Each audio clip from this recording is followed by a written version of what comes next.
Sorry, hold on.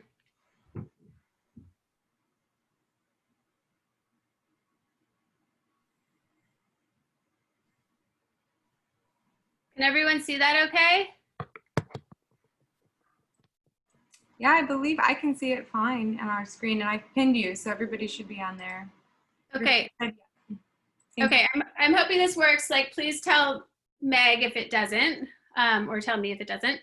So I'm going to talk a little bit about the history of print public, how it started, some of the projects that have gotten us to where we are today, and then what it's going to look like in this age of the pandemic and all that we're dealing with now. So this 5 to 10 minute presentation will be taking you back to the roots of print public. I'm not sure how familiar, if everyone's very, very familiar with COLA or not, but here we are. We are located on both San Pablo Avenue and Hines Avenue in the historic Hines Ketchup Factory here in West Berkeley. And let's see. We, as many of you might know, COLA's mission is to support artists' creative work over time, and we do this through our artist residency programs and engaging the public through education, exhibitions, and public programming. So you see a shot of our gallery here and a shot of our shared printmaking studio here, which I know some of you have made prints in before. So I want to talk for a moment about how print public started. So how COLA's public art residency program started. So I was walking to work one day, walking down San Pablo Avenue, and I got to our gallery door and I saw this sign taped to the door. And it read, "What do you want on San Pablo Avenue?" And I thought, what a really good question. So I wasn't kind of tech savvy enough to figure out the QR code, but I did take down the paper, took it to my desk. I took the survey. I talked to my coworkers at COLA, and we talked about, like, what do we want to see along San Pablo Avenue? And one of the things that we really wished for was to see kind of more art, more public art, more temporary public art along the street, and also to begin to get to know our neighbors more. We've been in this building since 1979. Many of us had worked at COLA for many years, and we were often making work inside the studio, showing work inside the building, and we really wanted to get to know our neighbors and learn a little bit more about the neighborhood. So I took the survey and I kind of wrote all of those things that we had talked about wanting, and then I thought, you know, who's doing the survey? And so I got in touch with the students at UC Berkeley who were working in this program called In City, which was a boot camp for urban planning, and they were studying troubled transportation corridors. And so there was a group of about 6 students studying San Pablo Avenue as one of Berkeley's troubled transportation corridors. So, so after talking to the in-city urban planning boot camp for a while, we thought, let's apply for a grant together so we can kind of combine the sort of research that they do with what we do best, which is supporting artists and providing resources and access and tools to artists. And so we applied for a grant from UC Berkeley, and we began our project together along the San Pablo Avenue corridor. And because this was a grant from Berkeley, we started working right in the West Berkeley neighborhood from where COLA is located in the middle, which is right at San Pablo and Ashby Avenue. And we stretched out kind of 3/4 of a mile in either direction. So to Dwight Way in Berkeley, and then all the way up to the Oakland border on Alcatraz Avenue. And so the students, the undergrads and the graduate students started studying, like, what makes up the neighborhood of the San Pablo Avenue corridor? Who lives there? What kind of commercial buildings? And they would come back with all of these like really nice graphics and information for us. And, you know, their research would show, how can you turn a neighborhood, a bunch of dispersed stakeholders, into a coalition of placemakers? And then at COLA, we would think about, what can artists do in this effort? So our main question at the time is, how can artist-led projects transform spaces along San Pablo Avenue? So back when we started, there was still a lot of sort of overlooked buildings and underutilized spaces along San Pablo Avenue, perfect spaces for artists to begin to do their work. As the years passed by, these spaces turned into mixed-use development, and often you would see these new condos right next to sort of historic buildings or longtime businesses. So new tensions started developing in the neighborhood. So basically between 2013 and 2019, we've had 18 artist-led teams working along the San Pablo Avenue as part of this public art residency, now known as Print Public. So this is Ramachan's Crochet Jam, and he's done this project with a lot of different arts organizations and spaces around the Bay Area and probably around the country, but it was a perfect fit for Print Public because it was a very mobile project. He just needed his crochet needles, you know, some fabric, maybe a table, and he could take it out to the street. He could take it to cafes. He could take it to parks, to public spaces along San Pablo Avenue, and people could just crochet side by side, talk to a neighbor they might not otherwise talk to, get to know one another sort of while making this creative activity. They could take their crochet home with them, or they could put it back into the big communal piece that would become a bigger tapestry to be shown in a gallery or a storefront or public space. Another example is Jet Martinez and Kelly Ording did a mural along San Pablo Avenue that they called Mystica, and they kind of set up maybe a fortune teller storefront. So they letterpressed some question cards at Kala where you could ask the fortune teller, like, what's gonna happen to me next year? You know, am I gonna get an F in my chemistry test? It was right across the street from a school, so a lot of the questions seemed to be from students, and then the fortune tellers would answer the questions and post them back up on the community wall there. So over the years, we've seen a lot of different sort of community engagement projects. So the first examples are Crochet Jam, murals, we'll see walking tours, we'll see performances, people have created public archives, scavenger hunts, banners, and cookbooks, neighborhood cookbooks, many more types of these projects. So then one thing you'll notice is another element to Print Public is creating your temporary public art installation along San Pablo Avenue and then doing an element in the gallery as well that sort of mirrors the process. And Mayumi will talk a little bit more about the exhibitions and public programming component of Kala. Here's Tarane Hamami working on her project People Power in her installation in the gallery. She made all of these stencils. She was very inspired at the time by protests and the language around protests, and this became really this really resonated again this year, her project did. So these stencils could be used by people who could come into the gallery and print with the stencil their protest poster and take it with them. And then the artist created these stencils to be placed along San Pablo Avenue at a neighboring business. It was at Meyer Sound's fence that this installation lived. And then another example is Sue Mark's project, Communities Crossing. She became really interested in neighborhood history, in finding out more as neighbors were getting priced out of this region. We were losing a lot of sort of historical knowledge that had come before us, and she wanted to learn a little bit more from some of the neighbors that were getting displaced and find a place to keep this knowledge. So she worked with the library as a hub. And she created things like walking tours where you could go around and a neighbor would come out and tell you about their business or their home or their experiences in the neighborhood. And her project was called Communities Crossing, and the artist was Sue Mark.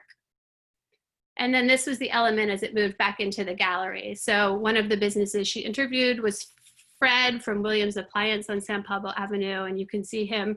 He shared a lot of his stories and archives with her, and she blew them up and printed them out on fabric and hung them in the gallery. And you can see Fred sharing his art piece with a neighbor. And she used some of these same printed banners to do dance performances along San Pablo Avenue and the farmers market. And she worked with some dancers for this project. And she became so engaged in her Print Public project that she, to this day, I think 6 years later, is still working with the library here on her local archive. Another project was Ayman Yeh's Points of Interest project. And what she did was kind of a scavenger hunt of the neighborhood. So it's hard to see in this gallery shot, but she created these maps of the neighborhood that had different points of interest. And she put like a camouflaged letterbox at each of these points and made stamps. So you'd take your map, you'd go explore the neighborhood, you'd find one of these boxes, you'd open it up, you could stamp your map, and so on and so forth. And so, for example, you can see the maps were sort of camouflaged in with the flowers at a local business, and then you could open it up and get your stamp, and you might notice something you had just overlooked because you had only driven by it and you hadn't walked by it. And so it was just another way of getting people out and exploring the neighborhood. And then she would bring it back together. Each of these projects has like a temporary public art component, an exhibition component, and then workshop components that are really accessible and an easy way for people to get involved, whether they're dropping by, whether they've signed up for a workshop. And so here she's doing a stamp making workshop in the gallery. And then Susan O'Malley was one of our favorite projects from Print Public, and it was advice from my 80-year-old self. And what she did is walked around the neighborhood. She worked with youth groups and she worked with seniors, and she asked people walking on San Pablo Avenue the basic question of what advice would your 80-year-old self give your younger self? And then she recorded these messages and then distilled them down to these posters and murals and banners, and became all the more meaningful because she passed away shortly before the project was completed. And so people after she died finished some of the murals and the banners along San Pablo Avenue. And then I just put this in because you can see that, several years later, one of the businesses that has let us use their space several times on San Pablo Avenue is Bob's Machining Company. And so Susan's project used the space, Less Internet, More Love. And then several years later, TW5 placed a vinyl mural there, one of several murals that they made exploring themes of unity and love along San Pablo Avenue. More recent projects, and I think Mayumi will talk more about these, are Sanctuary City Print Shop by Sergio and Chris. And you can see that they had a mobile element that could leave the gallery, go out for a bike ride, people could screen print. And then the wall on the right is their gallery exhibition. And then they also placed banners on neighborhood businesses. This one reading The Country of the Immigrant is here. And so these are just a handful of examples of the 18 different projects that have happened. And that kind of brings us to this day and age where we still have we have new funding from the National Endowment of the Arts, Our Town. And we have funding for 2 artists to continue to work along San Pablo Avenue, along the corridor, creating public art, a series of workshops that the public can get involved with, and an exhibition component. And then we have a brand new element, which is the Municipal Artisan Residence Pilot Program. And so that's for artists who are interested in working with the city of Berkeley on a series of community issues. And the ones that made the most sense to the city and make a lot of sense to us too are partnering with the city to work as cultural strategists. So to work on community recovery with a focus on equity, diversity, and inclusion.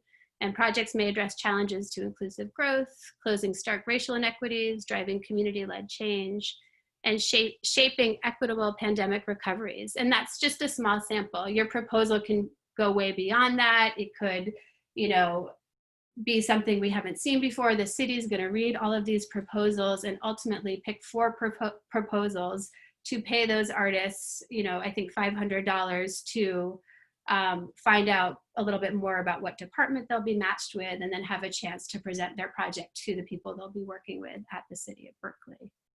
So I think that ends the information I have. So I'm going to stop my sharing and turn it over to Mayumi, I think. Is that right, Meg?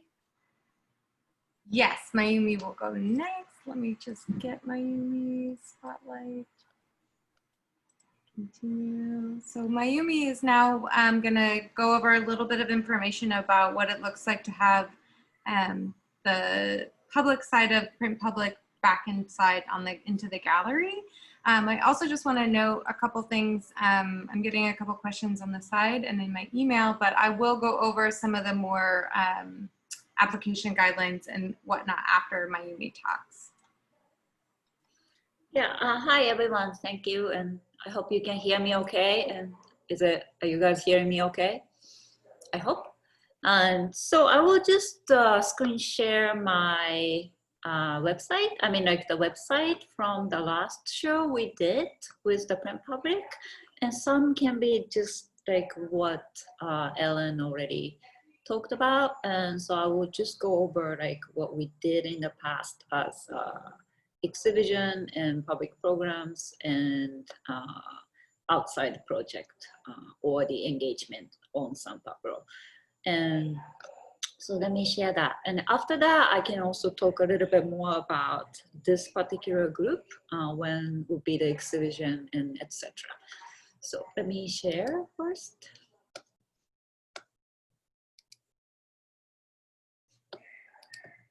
Okay, so I hope you're seeing our website from our last print public show.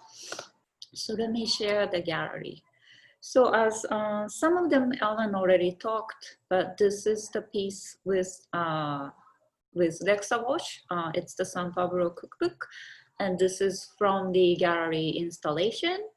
So what she did is interview with the business along San Fabro Avenue and kind of visited each one of them and talked about what they can share as a recipe. So like some people share like exact food recipe, but also share like more the lifestyle kind of hint or the help. So that's kind of what's in the show. And this is how she was correcting from the neighbors. And this is the end book. And when we finished the book, we also had the book launch party and also the artist talk at the business, one of the business along the San Fabro Avenue. So this is at the Far Leaves and the Tea House on San Fabro Avenue. And we also did the talk there and the gathering.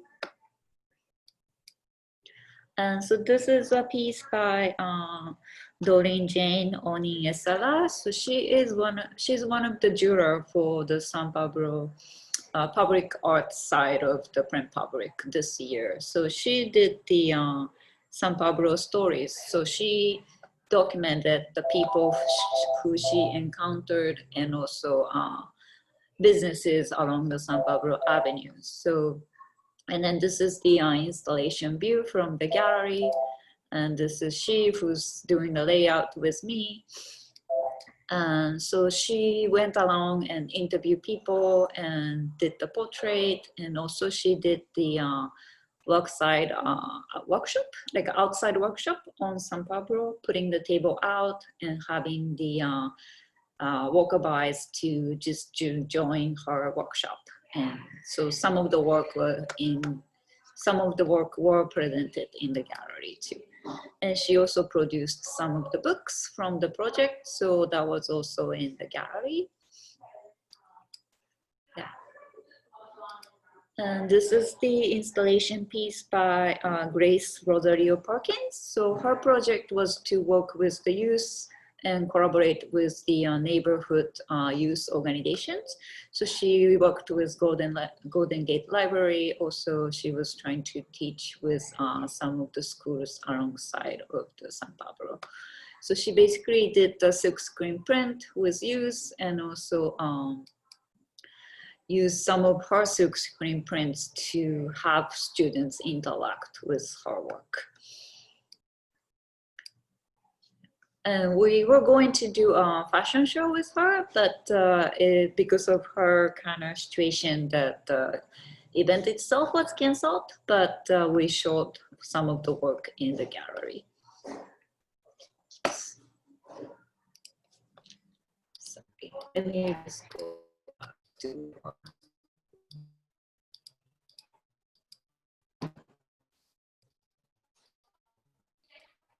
and so this piece by Sergio de la Torre and Chris Torreggiani, and it's the Sanctuary City print shop.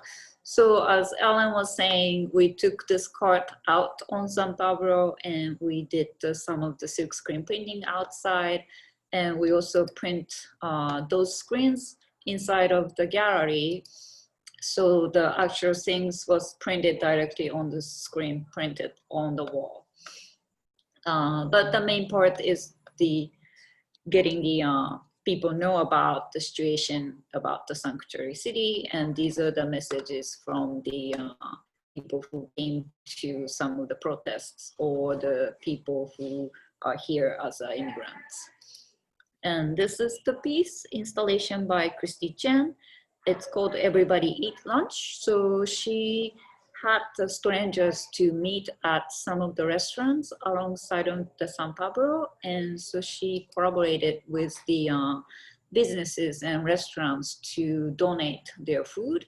So she organized these lunch meetings and recorded and then had their conversations and she turned that into a posters, and then she also created the different tables and have the gallery visitors to kind of join and do this conversation. She had some questions available for these participants to generate conversations. So during the gallery, we also had the panel discussions, and some of the restaurants owners and participants for this project came in. So we talked about the experience they had and what was kind of like, what was the conversation like, or what was the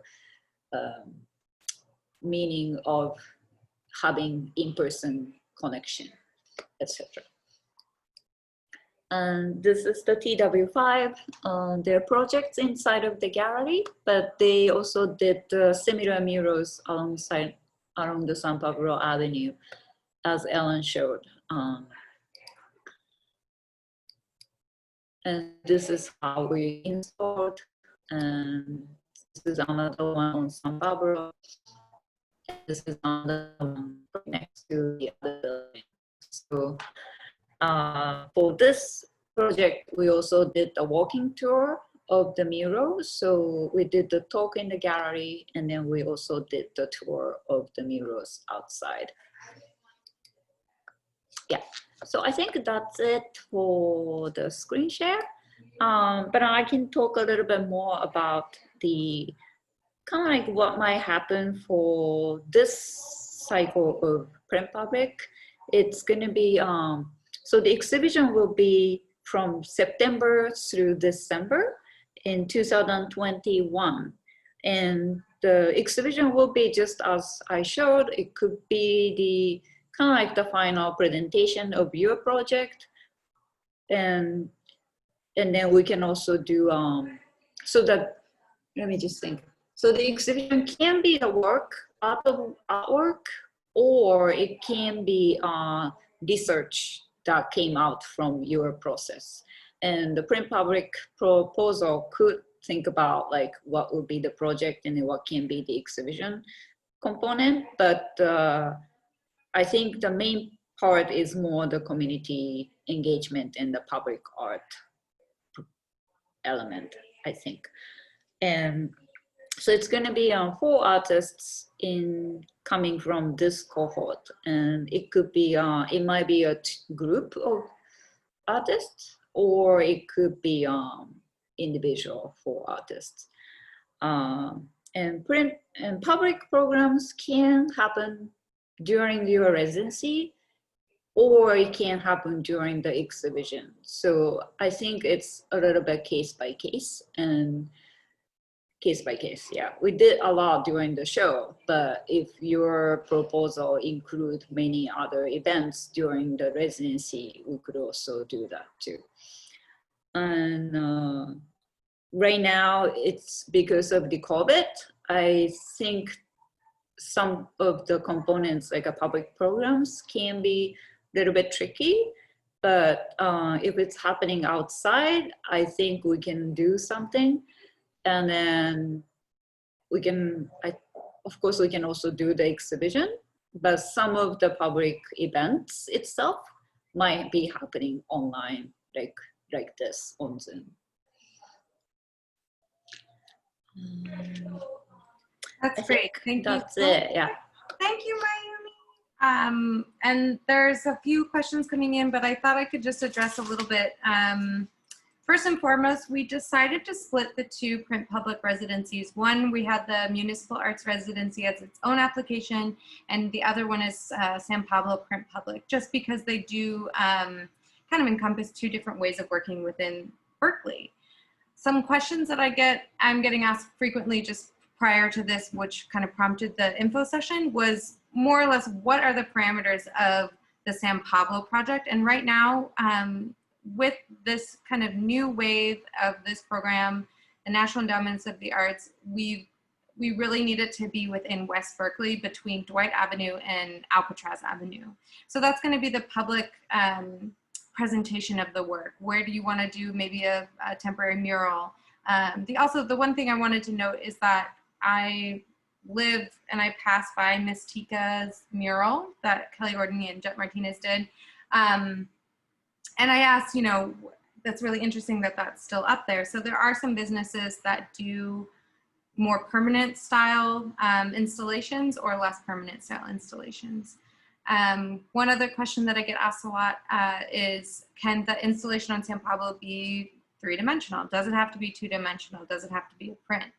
And it doesn't at all. Or maybe maybe something you do like a two-dimensional thing on San Pablo and then a three-dimensional piece in the gallery, etc. So there's a lot of room for how this in your practice and like this project can grow and change and how we can help facilitate that. You can apply to both the San Pablo and the City of Berkeley for both. Sorry, I'm just getting, should our application have a fleshed out proposal for the work with a plan for engagement, specific exhibits, etc.? Ellen, you're nodding. Do you want to address that question?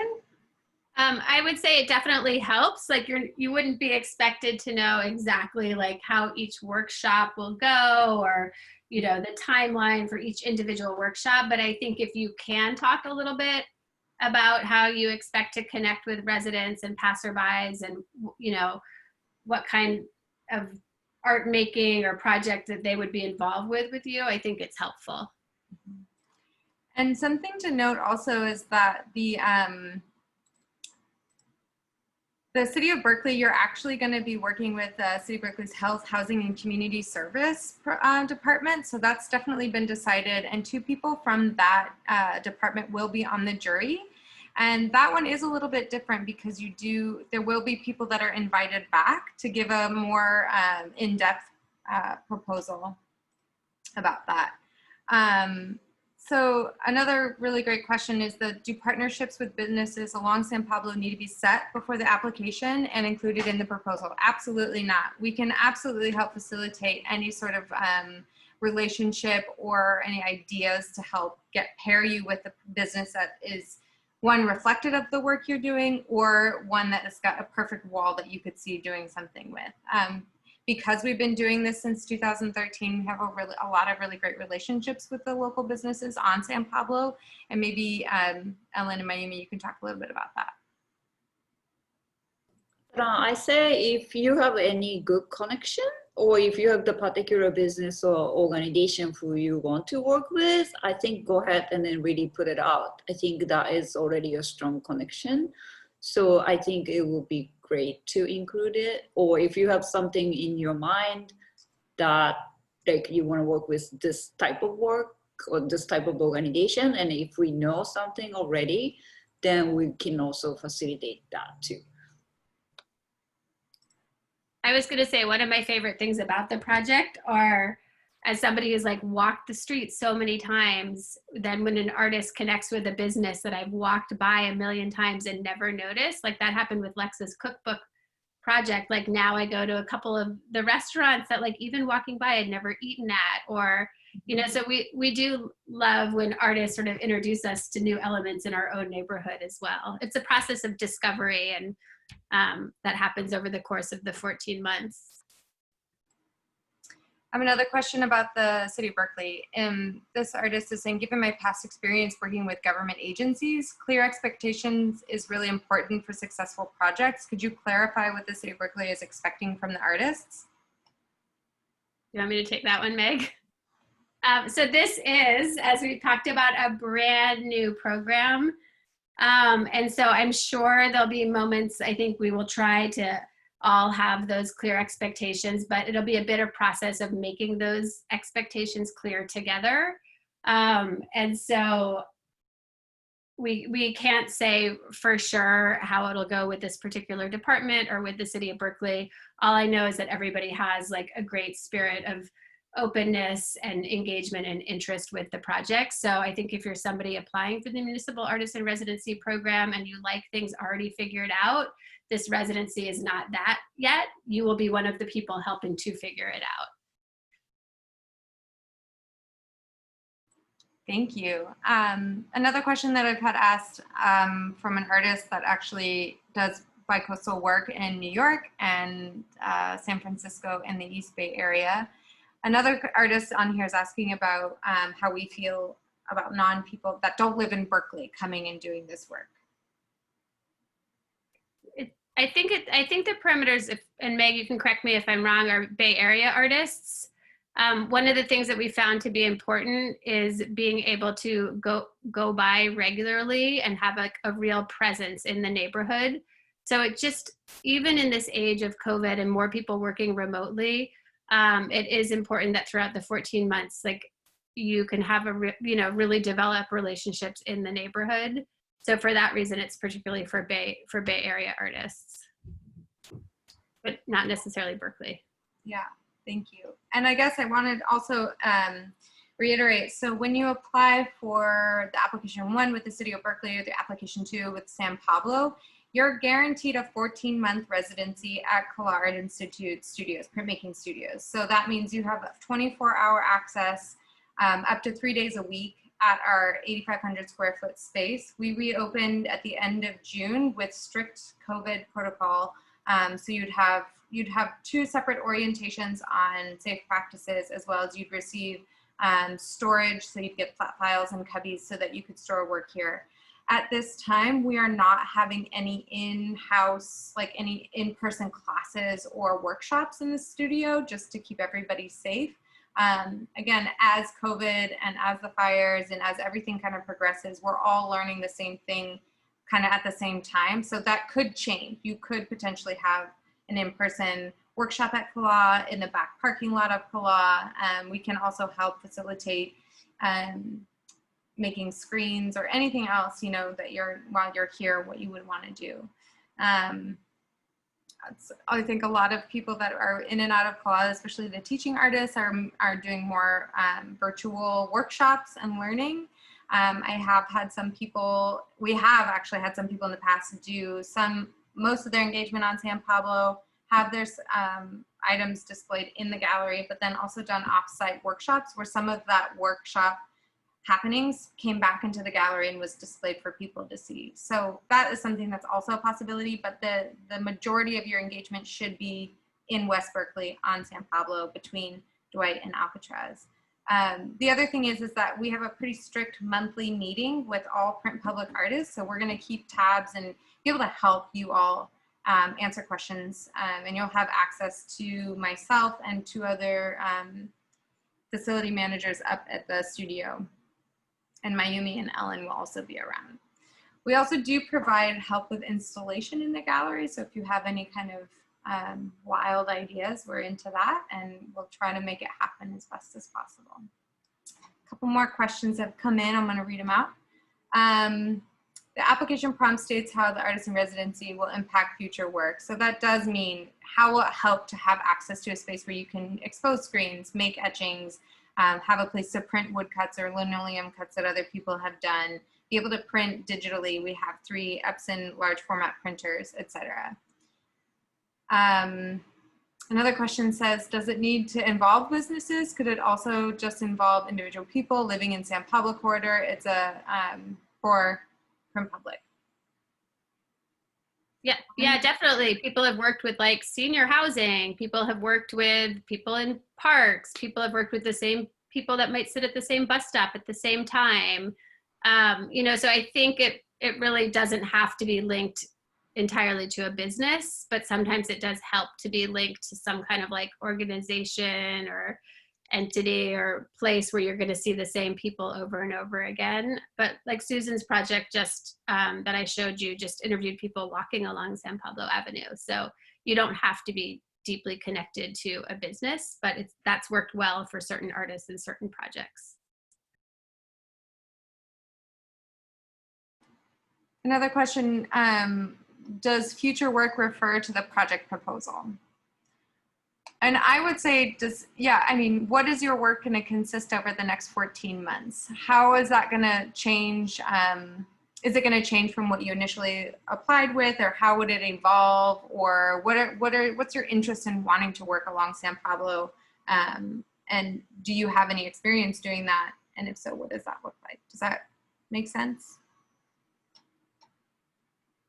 Ellen, does that sound okay? Okay. That's great.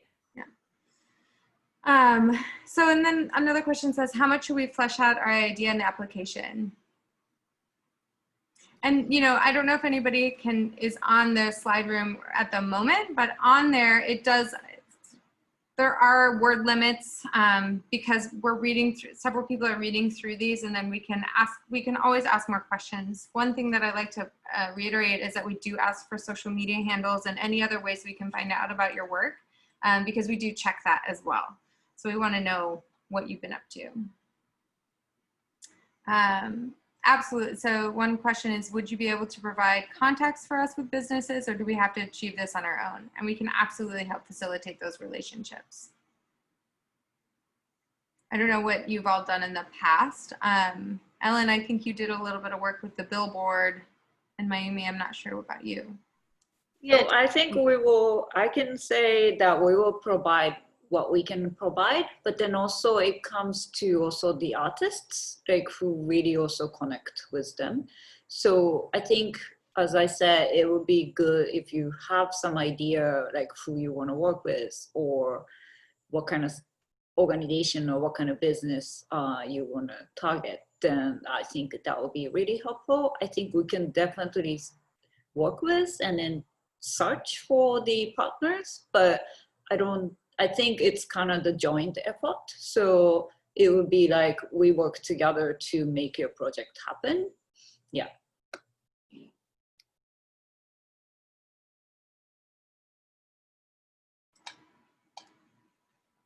Any other questions?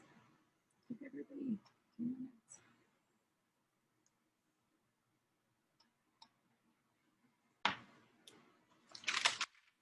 Oh, I guess I'd also like to address that there was some confusion, most likely because of the way I worded it on our website. So when you type in for your references, they actually are sent a link to be able to upload a reference letter or answer a series of questions to SlideRoom. And they have 1 week after you hit submit on the 21st. Or whenever you submit, they have up to 7 days after that to submit theirs. And they get sent a ping to do that. So make sure when you're asking that they know that they'll be needing to do that. So kind of maybe a little more clarification. What do you consider Bay Area? So anything, Ellen, like we're thinking maybe like Davis, Sacramento, is that too far? It has been too far in the past. You know, again, things are so different nowadays, and it's free to apply. So if you live in Davis and you're willing to come down, you know, 3 times a week, or you're already 1 week out of every month in Berkeley. I mean, Meg was talking about someone who's bi-coastal who lives here part of the year, and turns out they are going to apply for the City of Berkeley Municipal Artisan Residency, I think. So, you know, I think that there is a gray area. What we mean by Bay Area traditionally was like East Bay, San Francisco, Marin. But I think in this case, if you're really in Davis and Sacramento and you're going to be here regularly, like we can consider that the Bay Area for this. I don't think it would make sense for somebody from LA to do a print public project along San Pablo Avenue corridor or be embedded with the City of Berkeley's department to work on these issues. You know, so I think that it really has to be like somebody who's pretty deeply invested in this local community. Yeah, and I think the nice part about it is there is 14 months, so it's not like it has to happen right away, but ideally, like we are gonna be really checking in on everything because we wanna make sure that we're engaging in our community because we work in this area, we know a lot of the businesses and we really respect them and we wanna see them thrive, so how can we also bring attention to them this way? West Berkeley is really a little gem. So I hope that helped answer that question. So the references, I've got a couple questions here about references, and I'd like to just address that. The references, what we're looking for is people that can speak about your practice. Who knows you best? Can you uphold to a project timeline? Can you finish on time? Do you have good communication skills? And that can be shown via images. Let me just look real quick here. Sorry.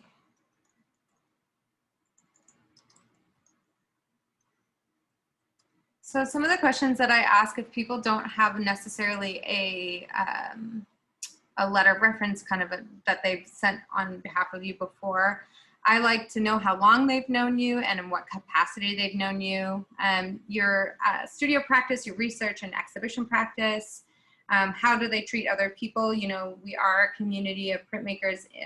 We have digital lab, we have a photography lab as well. So we have a lot of different type of people working. And again, it is a place that's open 24 hours. You have keys, you have access. So we don't really know other people that are going to be working in that same time as you on the reservation. So we do have some equipment that's, you need to know how to use it, and can you do that safely? Have you shared a living or working environment? And if so, how have they shared it with you?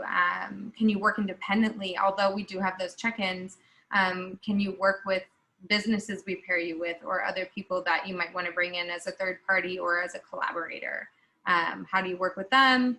And if they have any reservations about advising that you be a part of this print public. The other thing I want to just address also is that the monthly meeting will be online. It will be done via Zoom. If there are times where we can meet in person, of course, that would be great, but we want it to be safe for everybody. Also, the collaboration, I did have somebody contact me about a collaboration with several people, which is great, but we can't offer up to 7 different residencies for one project. So we do limit it to an artist team of 2 people. Outside of that, you are able to collaborate with third parties, but that is up to you to do the work outside of the residency, because we can't have too many people in the residency, because we have in-house about 65 artists that access the space. So I hope that kind of clarifies any other questions about the residency or the collaboration side of things.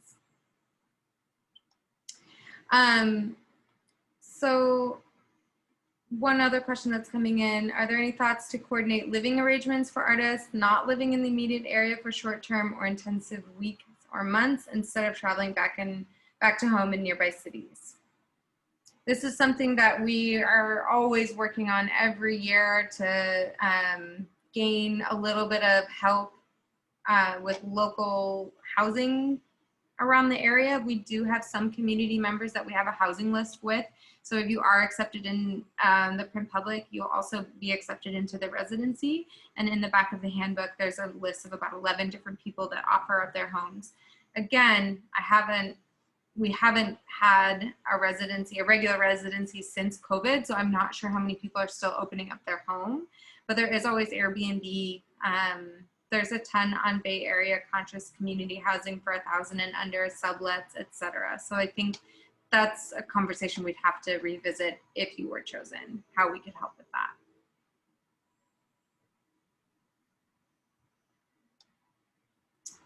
So, anything else? Just gonna go back to the slide room here.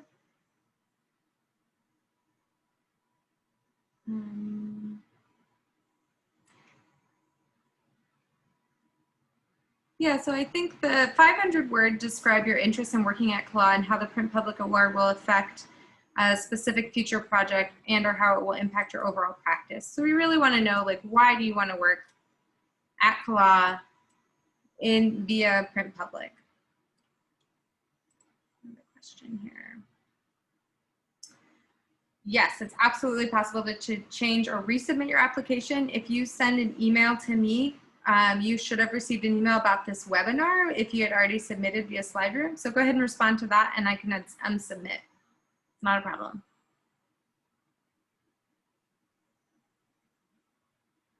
Meg, are you also seeing the chat box too? Yeah. Yeah. Okay. You want to read that one out? Sure. Does the residency necessarily need to be focused on a singular project, or can you do a series of projects? That's a great question. I certainly think that you could propose a series of projects. I would imagine that, you know, they would be connected in some way. I don't know what your thoughts on that, Mayumi or Meg, are. I think it's it should be connected. I just want to put it out that the community engagement, I think people who are applying for this kind of project will probably know, and it really takes time. So I think trying to do many different projects for one residency would be very challenging, I think. So if it makes sense and if it's all related, and then some mini cities kind of continues to make a big one project, then that totally makes sense. Yeah, but if it's different projects, then I think I will just focus on one.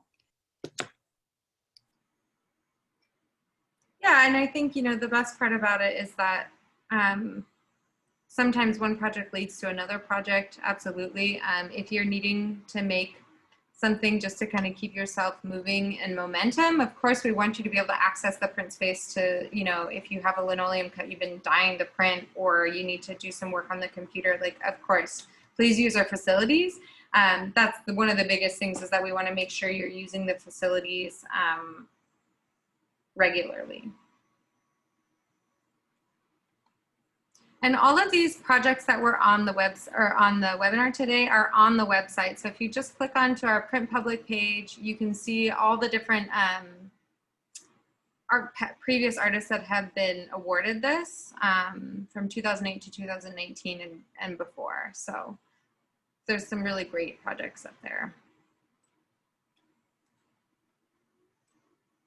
We've got a few more minutes here, and then we'll go ahead and close out. I hope that this was helpful. We also have, I'm going to be sending out a survey after the webinar. If you have a few minutes to fill that out, that would be greatly appreciated. As always, everybody's kind of learning with this online engagement how to best get information out to people. Another question just popped in. A cultural strategist suggests that the city might want the artist to work on several issues. In that case, is broader narrative of why we want to work with the city more appropriate than a specific art project? You know, I wish we could tell you more about what's going to be an effective proposal for the city of Berkeley, but I honestly do not know. I think a genuine statement about why you want to work with them is a great start. And again, you'll have a second opportunity if you're chosen to be a finalist to flesh it out more. And oftentimes, you know, major questions come up and you're one of those people that it's somewhat on the fence. I usually like to be able to reach out to the people and ask a few questions. So keep an eye out. And also another question that came up is, because we extended the deadline, the new start date for the residency portion of this that will start the beginning of the 14 months is going to be in November. So we're going to take part of September and October to do the jurying. Ideally, we'll be able to notify the artists, let me look at my calendar, by the 21st of October. So at least 4 weeks after the deadline.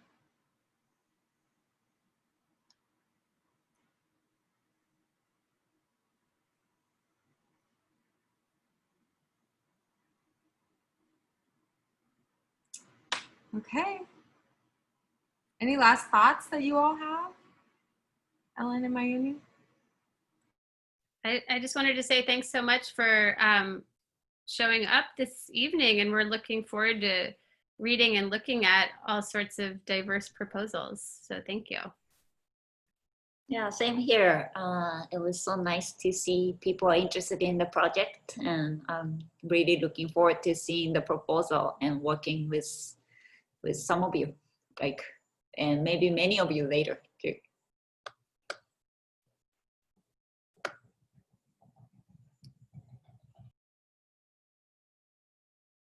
Yes, I will post all the questions that I got, the frequently asked questions and everything online, as well as this. I will be putting this video up.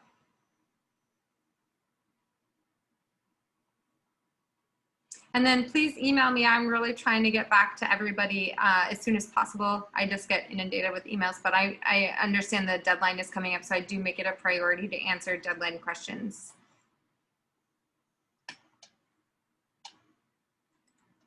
All right. Well, thank you all so much.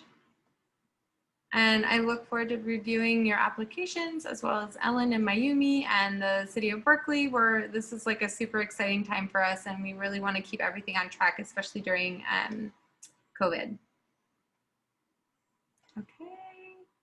All right. Thank you so much.